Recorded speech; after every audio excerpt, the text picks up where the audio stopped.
What if I told you that the future of an entire country could rest on something as small as a chicken egg? It sounds almost unbelievable, doesn't it? But in a place like Burkina Faso, where hunger is real and opportunities are rare, one idea could change everything. And that idea belongs to a young leader who has surprised the world more than once, Captain Ibrahim Traoré. Now imagine him standing before his people, announcing that he will build the biggest poultry farming industry in all of Africa. A vision so bold that it could turn one of the poorest nations on the continent into a food production. But before we continue, subscribe to our channel and share your thoughts in comments. I love reading your comments. At first, you might think, why chickens? Why not gold or oil or some shiny new technology? But the truth is, sometimes the most ordinary things carry the greatest power. Chickens are simple. They don't need giant factories like cars or planes. They don't take decades to grow like trees or cocoa. In just a few weeks, a chicken can go from a hatchling to food on the table. Eggs, too, are packed with protein, small, affordable, and life-saving for millions of children who go to school every morning on an empty stomach. By choosing poultry, Traore wouldn't just be farming. He would be feeding his nation, creating jobs, and fighting poverty all at once. Think about the current reality. Right now, much of the chicken and eggs eaten in West Africa come from outside the continent. Frozen chicken, packed in boxes, shipped from Europe and Brazil, ends up in African markets.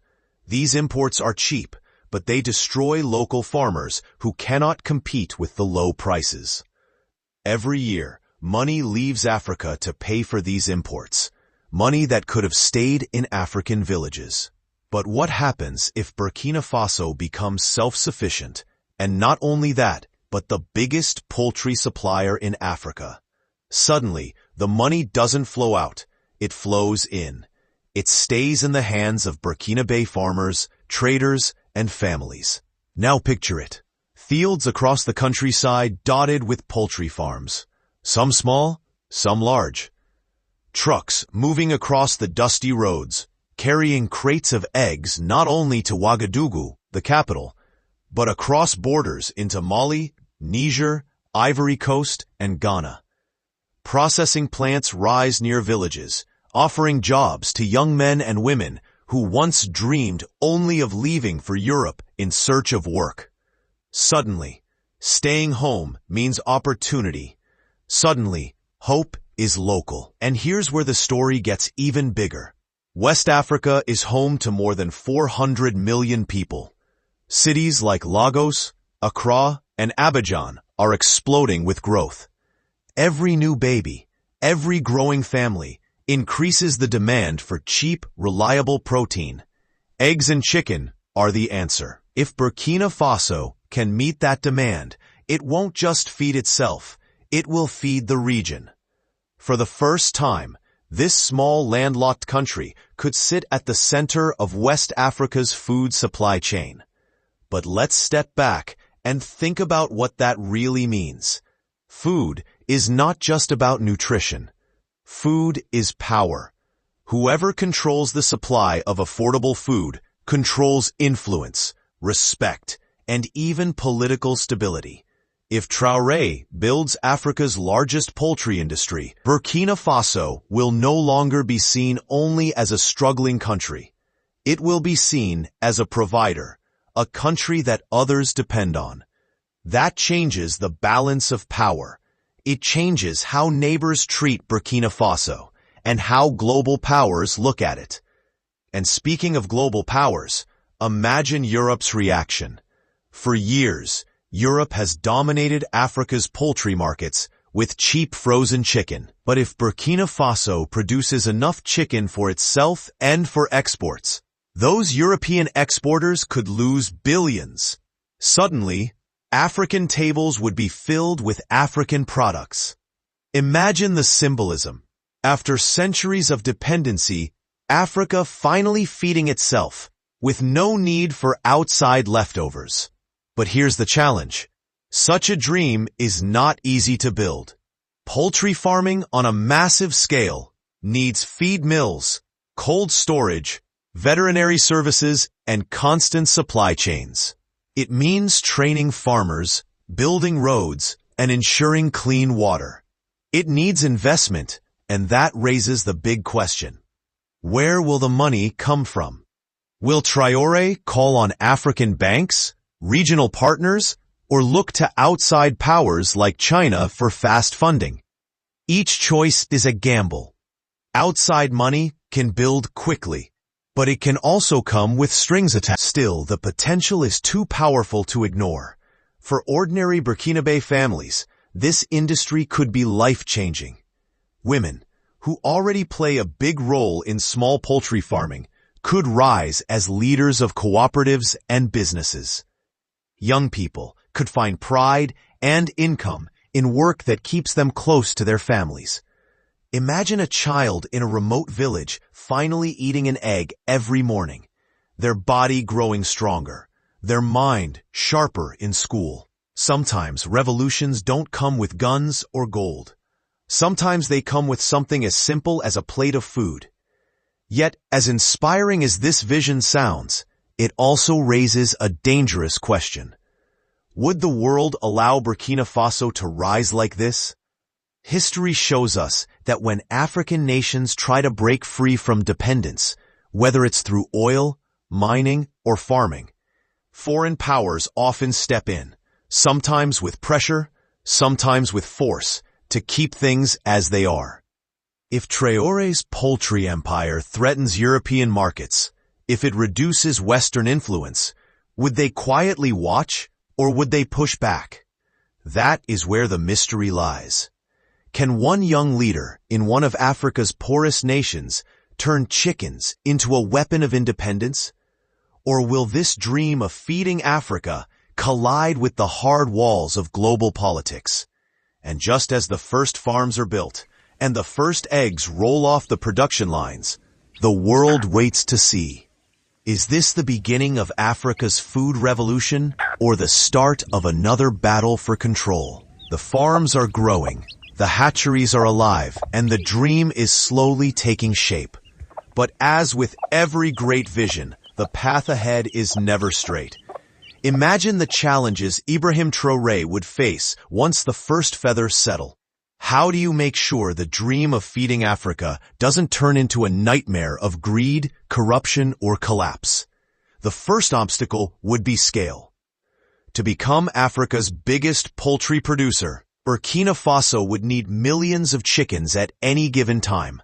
That means vast amounts of feed, corn, soy, and grains. But here's the twist. Burkina Faso already struggles with food for its people.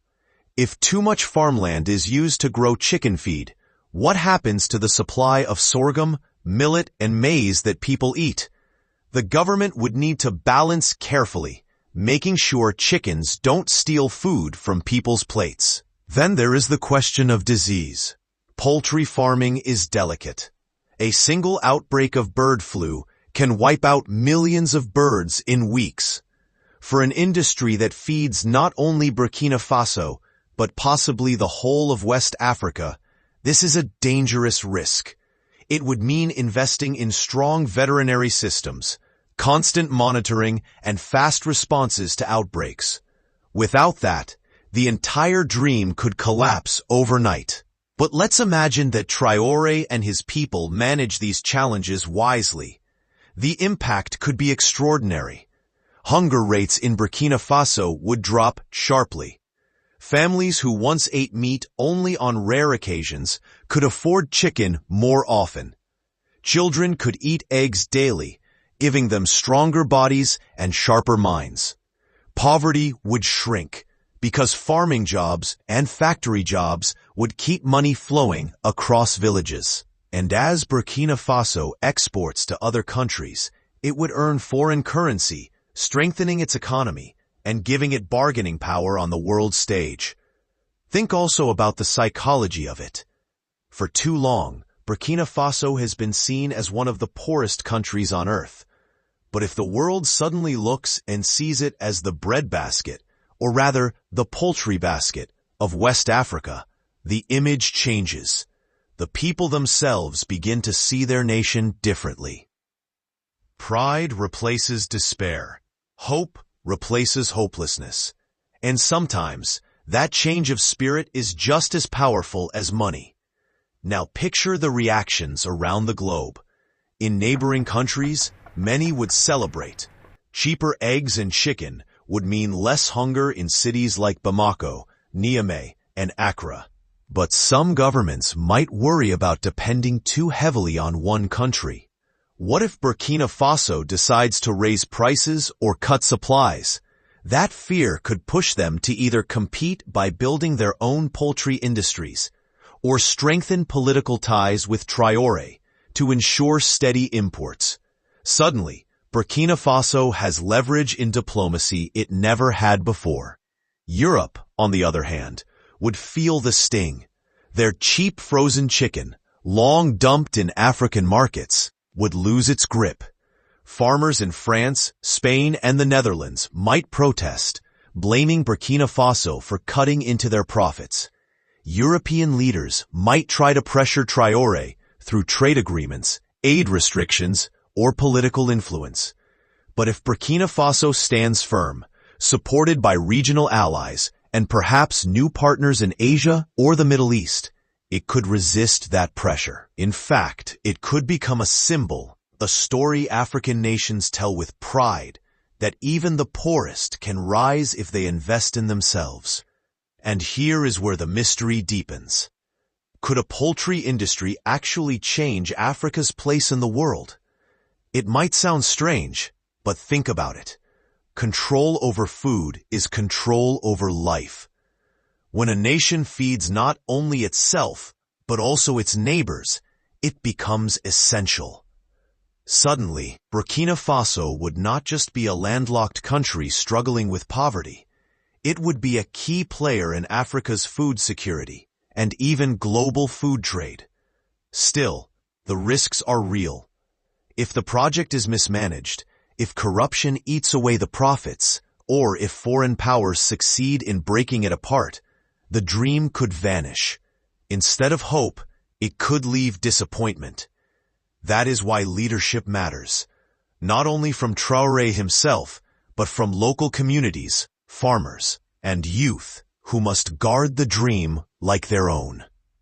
And maybe that's the most powerful part of this story. Because this is not just about chickens or eggs or farms. It's about Africa daring to believe that the simple things, managed well, can change the future. It's about showing that development doesn't always come from billion-dollar tech or oil rigs, but from something humble, like a farm where a child gathers eggs every morning. So, the question remains. Will Ibrahim Traoré's vision of building Africa's largest poultry industry fly high, carrying Burkina Faso into a new future of pride and independence? Or will the weight of politics, disease, and foreign interests clip its wings before it ever takes off? That is the mystery, and that is why the world is watching. And now, I'll leave you with this thought.